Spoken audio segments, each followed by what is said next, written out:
C'est la rentrée culturelle à Bruxelles. La capitale belge accueille du 10 septembre au 10 octobre la fête de la BD.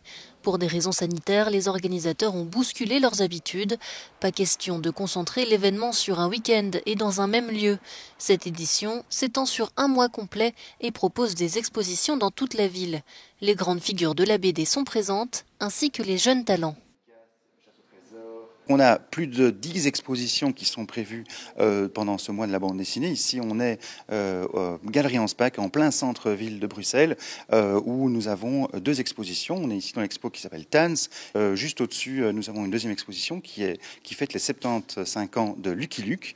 Lucky Luke, évidemment, grand personnage de la bande dessinée bruxelloise. Donc voilà, c'est vraiment des expériences qu'on veut le plus immersif possible, et de présenter la bande dessinée sous un jour le plus actuel, le plus contemporain. La Corée du Sud est l'invité d'honneur cette année. Les curieux pourront découvrir le manhwa, le manga coréen.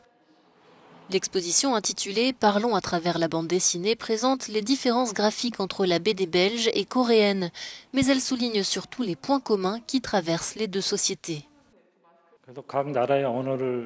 Cette exposition est faite pour communiquer et parler, et tout cela à travers la bande dessinée, même si on ne parle pas la même langue. Certaines bandes dessinées expriment différentes images, parfois violentes, à l'aide d'un trait épais, ou au contraire aux lignes fines faites au crayon par exemple. En suivant toutes ces histoires, on peut se retrouver nous-mêmes, comme devant un miroir. Malgré le Covid-19, les séances de dédicaces sont maintenues et très attendues par les passionnés.